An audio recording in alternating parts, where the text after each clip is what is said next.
ما أريد من هذا الشعب إلا أن يزيد في الحمد والشكر إلى الله عز وجل، ويزيد من محبة الوطن، ويزيد من العمل ومضاعفة العمل لما يسعى فيه من خير له وللدولة والأهل. هذا اللي أنا أدوره من الشعب، وربنا إن شاء الله يوفقنا جميعا على ما يحب ويرضى.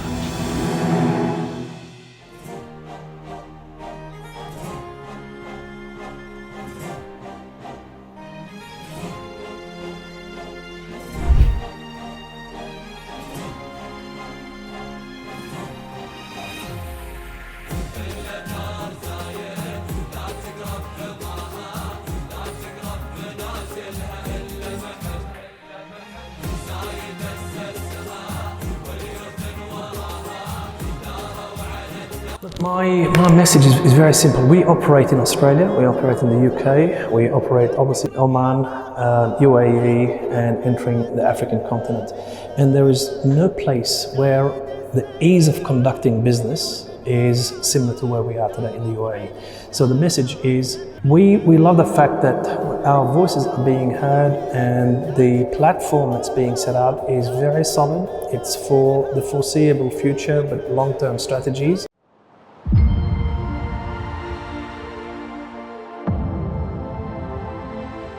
Welcome, ladies and gentlemen, to your favorite program, Pairs of Union, which invites the most successful people here in the UAE. Today from Dubai with Mr. Naim Maadad, the founder of Gates Hospitality. Welcome, Mr. Thank you very much. Thank you, Mr. We are so pleased to meet you today. I'm delighted to be with you as well. Thank you. So, Mr. Today we talk about your experiences, your long and successful journey, and also about your big career. That's why in the beginning we need more details about you to present you to everyone. Absolutely, absolutely. Look, I'm very fortunate. I was born in a family of hospitality, so hospitality is really not new to me. I've been in the industry for many years, decades. I'm giving my age away, so I have to be careful what I'm saying. Nonetheless, I've started with a family within Australia, within hospitality, restaurants, bars, cafes, and gastros. And it's always been a passion of mine. As a matter of fact, I ended up doing my education in hospitality as well, and have been able to work in some amazing hotels, resorts globally. I did actually leave Australia in 1995, and I was based in Japan for 5 years in Tokyo City. Again, an amazing city that is very full of life and excitement, particularly when it comes to the hospitality, tourism and travel. Since then, I've been in the UAE. So I've been in the UAE now since 1999. And really, I have witnessed how the country has evolved and grown and has today become one of the most respected cities globally, competing at a very high level. And really from a security, safety, as well as innovation, I think it's second to none. Education is being really at the forefront of everything that we have focused on at Gates, and making sure that the career is within hotels, within international brands, has really always been on the hospitality sector. I've been fortunate enough to have worked with some amazing large corporate hotels. I was with Hilton Conrad for nearly 11 years globally. Did some opening of hotels as well in the capacity of general manager. Then was fortunate enough to work with Anantara Hotels as well in the region and at a global level, and as well as Six Senses Resorts and Hotels also. So again, the specialty really of working with large organizations, I was fortunate enough to work on multidisciplines, be it sales and marketing, being operations, food and beverage, front office. And eventually, as I was climbing through the ladder, I was in the GM-ship position, overseeing the full business. And from there on, again, multi-units GM-ship leadership in multi-hotels, which saw me seeing operations as well as development in hotels. Again, as a young man, I tried to really enlarge my skill set as much as I can, So eventually I was looking after operations of hotels. I was looking after the spa divisions as well as the development. This was with Six Senses at the time, which had multiple operations in the region and beyond. The focus was always on the Maldives and the Pacific, where we did some amazing hotels, top-end luxury, and typically the size of the resorts hotels was about 30 to 50 villas. So all butler service, private pools. So it really wasn't five-star hotels, it was five-star deluxe and above, and was all about sustainability and making sure that we talk about making the world a safer and a better place for generations to come. Within those organizations, I was also continuing my education. So I did my Masters of Business, specializing in hospitality as well. And I was very lucky to specialize in lifetime employment, which if you take the Japanese, really they only have one job in the whole life. They don't really change jobs, unlike today's generation where people change many jobs a lot of times. Yeah. So I did my Masters in that was my thesis, and really trying to understand how people specialize and how the world is changing. Because today no one really, if you do 5 years in one job, you're a long-serving employee. Whereas in the past, people used to do that for their entire life. Having a look at Asia, obviously I've worked in Asia, worked in the Middle East, Australia. The only place really that I haven't really worked in is the US, but that's by choice. I think we have enough here to be doing. We have enough to focus on to continue the growth of the hospitality and tourism. So, sir, you have rich experiences, and the field of hospitality is not strange to you and is a passion to you from childhood. You know, Mr. Today you make a successful story and a successful journey, and it's not easy to be successful. So what are the challenges have you faced during your journey? Look, any career is challenging, but I think ultimately it's up to individuals to decide what they want to do in life. And really you can't shy off from any career or any tasks that you're taking every time you come across a hurdle or any time you come across an obstacle. I think tenacity and concentration and discipline is essential. And from a very young age, I've been very disciplined in making sure that I pursue my career and what I choose in life. Today, life really, if you take, in my generation, we have seen the world changing a lot. IT, the world of technology has changed drastically. And we had to adjust very quickly, unlike the young generation where they are born with a mobile phone in their hand, literally. They're very familiar with it. They are, it's their extended hand. Whereas for my generation, we didn't have that. We needed to get used to it. We needed to get engaged in that. So obstacles was, how do you adapt and how do you keep innovating yourself to stay in touch with what's happening in the world we're living in, because the world is moving very fast.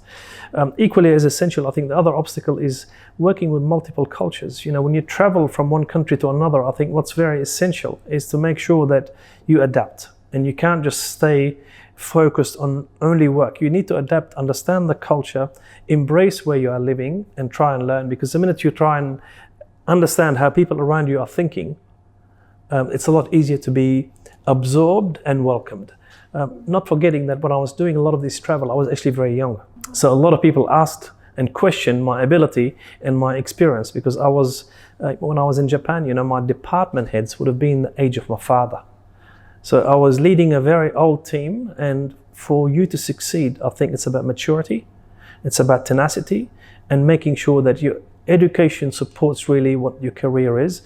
And it's hard, smart work. You have to show the hard, smart work. And of course, sir, with your ambition and with your own strategies, you can overcome these challenges. But we need our supporters. So who are your supporters? Look, without a doubt, my supporters have been my close family for multiple reasons. Like I said, family has been in the business, so they understand the business. As a matter of fact, my uncle, who's really my shining light, that is the star that I really look out for in anything in life.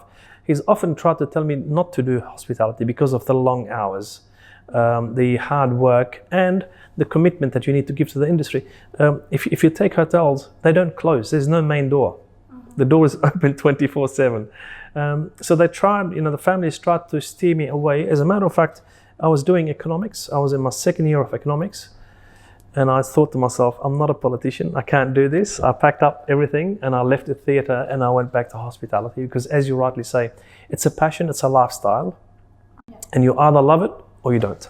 Yes, sir. So now let's focus on your big company and give us more details about your company and the vision behind Gates Hospitality. So Gates was born in 2010, and really the idea behind Gates was built on 27 years of experience within hotels globally. My experience has exposed me to meeting with owners, obviously working with large international brands, enjoying different cultures, large cities. So over the years of 27, I've really cultivated a lot of experiences that I felt I could actually apply to myself. Not forgetting that in hotels, things move very slowly. And for a young man at the time myself, I wanted to move a bit faster, and I thought I could.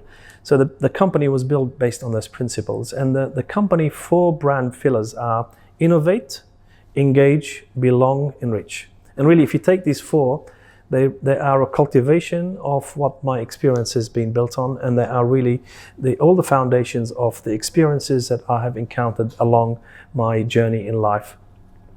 Gates today, as I said to you, we do resorts, hotels, food and beverage, as well as wellness. And all of these have different business models.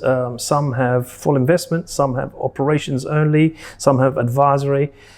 Reality is the beauty of a small company is we're very agile, and we can listen to any business opportunity and say, yes, we can do. We have enough experience, we have enough skill sets, we have enough engagement, and we have the right talent in-house to do so and provide solutions. Fundamentally today, Gates is, I think every time there's a discussion about hospitality within the region, Gates is one of the organizations that is referred to, that is utilized, that is actually brought into the discussion. And that's based on tenacity, that's based on performance, and based on innovation that we have done in the past. Great, sir. So, sir, as you know, today we are living in a competitive environment, especially in Dubai. So, what made you special? What made you unique? How did you achieve this recognition and interest in your field despite the well-known and the high competition? I genuinely believe that people should really identify what is the vacuum in the marketplace, and that's been a strength. So I don't sell an idea, but I look at a vacuum. I try and find where the vacuum is, and I try and find a solution for that vacuum. Mm-hmm. So we're not trying to sell a coffee brand or a hotel brand. We're trying to see where is the vacuum, what's missing in the marketplace. So we do the market research, we understand what's missing, and we try and find a solution. And that's been really one of our strengths. We look at locations, we look at demographics, we look at the market performance, we look at competition, and we try and avoid all of these and find solutions for all of these points in order for us to be sustainable. I think for us also, one of the success stories has been in Gates that all of our businesses have long-term strategies and have been in the marketplace for long term. Unlike other organizations where they open, close, move, shift, our strategy is very clear. Our purpose is very well defined. So we know where we're heading, we know what the purpose of the business is. And again, because we are playing with our own money, we're very cautious, and we understand the value of businesses, the value of brand, the value of commerce, and last but not least, we are aligned with the vision of what the country's doing. And in the future, sir, how do you see your company in the future, in the upcoming periods? Sure. Look, I don't see the future as a race. I see the future as stability. I see the future as growing based on what foundation we have built. So today, unlike in previously, today the market comes to us saying, we need your ideas, we need your help, we need your support based on our history, based on our performance. So I see the market growing very strong. I see the region generally becoming a very important hospitality tourism player. And for Gates, we see hotels, resorts, food and beverage, wellness in particular, a very clear space for us to perform. And as I said, my team is all about making sure that we have very high commitment, very high quality level, and understand the business and the purpose of the business very well. So, sir, now let's talk about the UAE. What are the most important laws and regulations established by the UAE and applied throughout the investment sector? Sure. Okay. Again, I very much applaud the strategy that's been applied for following reasons. early in the piece, every time we invested, we were worried that what if I go for a visa renewal and I don't get my visa for whatever reason. Whereas today, I think the leadership, the country has decided that we want these expats here for long term. Those successful individuals, those who contribute to the government, to the country, to the success of the destination, we want to look after them. So today, we're not worried about our visa expiring in 6 months. We have our golden visas, we have retirement visas, and I think the visa change has been probably the most profound change for me. It made life a lot easier, it made life a lot more secure, and then we know that we have 5, 10, 15, 20 years ahead of us that are safe to be part of this economy and this beautiful country. That's one. Two, the second one is the full investment as well. So at the moment, you can buy a house, you can buy an asset, you need a partner, you can get a partner, you don't need a partner, you can do it on your own. Look, what I admire most is, I think the rules and regulations by the legislations that have been kind of put forward are very much two-sided. They're not working only for the government, they're working for the government and they're working for the economy growth, and they're working for people like myself who are investing in the country and helping evolve the country and making sure that the country remains competitive and leads in hospitality and tourism. Sir, with your deep knowledge and your rich experiences, and also after your big career, how can you define success today? Look, so success is about, I say, if people mention your company or your name in a room full of opportunities, that's success. And as I alluded to earlier, for me, we're not chasing work anymore. Work is coming to us, and that's success. That's based on hard work. That's based on vigilant research. That's based on commitment and continuity. And I think for me, what's very important is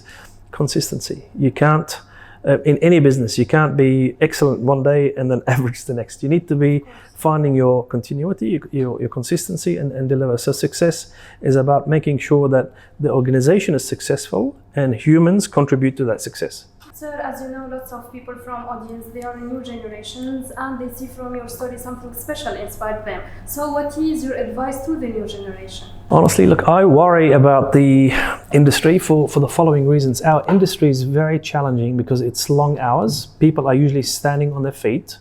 The pay is reasonable, but it's not exceptional. So my advice to everybody is to re-look at the industry. My advice to parents, not to steer people away from the industry, to remind them that this industry is incredible. You can travel anywhere in the world and you'll get a job. You will work in some amazing places. You will see the world, you will travel extensively, and last but not least, you will meet some amazing people. Hospitality tourism is one of the most varied and broad responsibilities in the industry. Not forgetting, it's a main contributor to the economy. It's a double-digit contribution to the economy of any country. And last but not least, it entails fashion, it entails luxury, it entails food, it entails wellness. So really, it's broad and extremely entertaining. So, sir, the UAE has for sure contributed to your success story. So what is your appreciation message you would like to convey through our episode to the UAE and its rulers? Look, my message is very simple. We operate in Australia, we operate in the UK, we operate obviously Oman, UAE, and entering the African continent. And there is no place where the ease of conducting business is similar to where we are today in the UAE. So the message is, we love the fact that our voices are being heard, and the platform that's being set out is very solid. It's for the foreseeable future, but long-term strategies. And it's working in order to make sure not only do they attract investors, but they keep investors and help investors perform in a secure, safe, and a luxurious lifestyle. Thank you so much, sir, for these details and for this meeting. It was really my pleasure talking with you today. Best of luck. Thank you so much for having me. Thank you. Dear audience, this is the end of our episode. Watch us next week. Goodbye.